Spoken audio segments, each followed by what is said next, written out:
കണ്ണൂർ കോടതിയുടെ നിർമ്മാണ കരാർ ഊരാളുങ്കൽ ലേബർ സൊസൈറ്റിക്ക് നൽകിയതിന് എതിരായ ഹർജിയിൽ സുപ്രീം കോടതി വിമർശനം.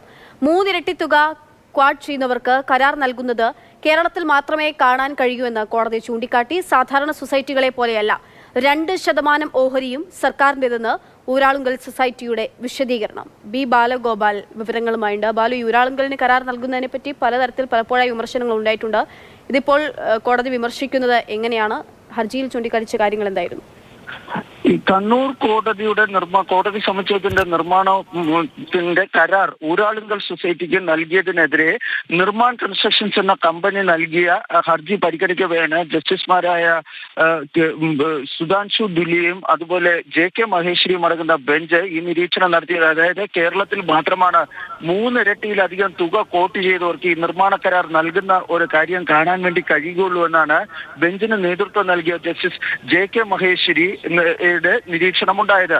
ഈ നിർമ്മാൺ കൺസ്ട്രക്ഷൻസിന് വേണ്ടി ഹാജരായ സീനിയർ അഭിഭാഷകൻ ദുഷ്യന്ത് ദാവെ ഈ കേരള ഹൈക്കോടതിയുടെ സിംഗിൾ ബെഞ്ച് തങ്ങൾക്കാണ് കരാർ നൽകിയതെന്നും എന്നാൽ ഡിവിഷൻ ബെഞ്ച് ഈ കരാർ ഊരാളുങ്കൽ സൊസൈറ്റിക്ക് നൽകുകയായിരുന്നെന്നും അവർ ഏതാണ്ട് 3 ഇരട്ടിയിലധികം തുകയാണ് കോട്ട് ചെയ്തതെന്നുമായിരുന്നു കോടതിയിൽ ചൂണ്ടിക്കാണിച്ചത്. പക്ഷേ ഈ വാദത്തെ ഊരാളുങ്കൽ സൊസൈറ്റിയുടെ അഭിഭാഷകർ കോടതിയിൽ നിരാകരിച്ചു. അവർ പറഞ്ഞത് ഈ 3 ഇരട്ടിയിലധികം തുക എന്നത് തെറ്റാണ്.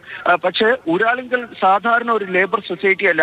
82% ഓഹരികൾ സംസ്ഥാന സർക്കാരിന്റെ പക്കലുള്ള ഒരു സൊസൈറ്റിയാണ്. അതുകൊണ്ട് തന്നെ സാധാരണ സൊസൈറ്റിയെ പോലെ അല്ലെങ്കിൽ സാധാരണ ഒരു സ്ഥാപനത്തെ പോലെ ഒരു സ്വകാര്യ സ്ഥാപനത്തെ പോലെ ഊരാളുങ്കലിനെ കാണാൻ വേണ്ടി കഴിയില്ല എന്നാണ് ഇന്ന് വ്യക്തമാക്കുകയും ചെയ്തിരിക്കുന്നത്. ഏതായാലും ഇത് കോടതിയുടെ നിർമ്മാണവുമായി ബന്ധപ്പെട്ട വിഷയമാണെന്നും അതുകൊണ്ട് തന്നെ ഇക്കാര്യത്തിൽ ഒരു അന്തിമ തീരുമാനം ഉടൻ ഉണ്ടാകണമെന്നും കോടതി വാക്കാൽ നിരീക്ഷിക്കുകയും ചെയ്തു. തുടർന്ന് ഈ കേസിൽ അന്തിമവാദം മാർച്ച് 12 കേൾക്കാനായി സുപ്രീം കോടതി മാറ്റുകയാണ് ചെയ്തിരിക്കുന്നത്.